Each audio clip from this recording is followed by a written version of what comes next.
सूरदास जी हिंदी साहित्य के महान कवि और भक्ति काल के प्रमुख संत माने जाते हैं। वे भक्ति आंदोलन के कृष्ण भक्ति धारा के सर्वश्रेष्ठ कवियों में से एक थे। उनकी रचनाओं में भगवान श्री कृष्ण के बाल रूप, प्रेम, करुणा और भक्ति का अत्यंत मधुर एवं भावपूर्ण चित्रण मिलता है। सूरदास जी ने अपनी काव्य रचनाओं के माध्यम से जन जन के हृदय में कृष्ण भक्ति की अलग जगाई। सूरदास जी का जन्म 15वीं शताब्दी में माना जाता है। इतिहासकारों में जन्म स्थान को लेकर मतभेद है, परंतु अधिकतर विद्वान उनका जन्म सीही गांव, वर्तमान हरियाणा या आगरा के निकट रुनकता मानते हैं। ऐसा कहा जाता है कि वे जन्म से ही नेत्रहीन अर्थात अंधे थे, लेकिन उनकी आंतरिक दृष्टि अत्यंत प्रखर थी। उन्होंने सांसारिक आंखों से भले ही संसार को ना देखा हो, पर अपनी दिव्य दृष्टि से उन्होंने कृष्ण के साकार रूप को अनुभव किया। सूरदास जी बचपन से ही भक्ति की ओर आकर्षित थे।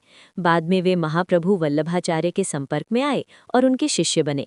वल्लभाचार्य जी ने उन्हें पुष्टि मार्ग की दीक्षा दी, जिसके बाद सूरदास जी ने अपना पूरा जीवन श्री कृष्ण की भक्ति और सेवा में समर्पित कर दिया। वे अधिकतर समय वृंदावन, गोवर्धन और ब्रज क्षेत्र में रहे।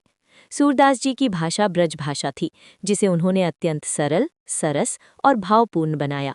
उनकी रचनाएं जन सामान्य के लिए थीं, इसलिए वे बहुत लोकप्रिय हुईं। सूरदास जी की सबसे प्रसिद्ध कृति सूरसागर है, जिसमें श्री कृष्ण की बाल लीलाओं, माखन चोरी, यशोदा मैया का वात्सल्य, गोपियों का प्रेम और राधा कृष्ण की भक्ति का अनुपम वर्णन मिलता है। इसके अतिरिक्त उनकी अन्य प्रमुख रचनाएं सूर सारावली और साहित्य लहरी मानी जाती हैं। सूरदास जी की कविताओं में भक्ति के साथ साथ मानवीय भावनाओं की गहराई दिखाई देती है। उन्होंने वात्सल्य रस और श्रृंगार रस को नई ऊंचाइयां प्रदान की।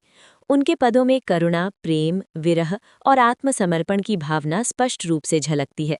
उनकी रचनाएं सुनते ही ऐसा लगता है मानो स्वयं कृष्ण लीला कर रहे हों।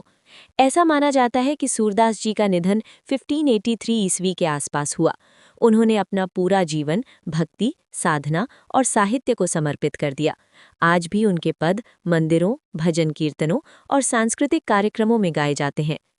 उपसंहार: सूरदास जी न केवल एक महान कवि थे, बल्कि वे सच्चे अर्थों में ईश्वर भक्त और समाज को प्रेम व भक्ति का मार्ग दिखाने वाले संत थे। हिंदी साहित्य और भक्ति परंपरा में उनका योगदान अमूल्य है। उनकी रचनाएं आज भी लोगों के मन को शांति, प्रेम और भक्ति से भर देती हैं।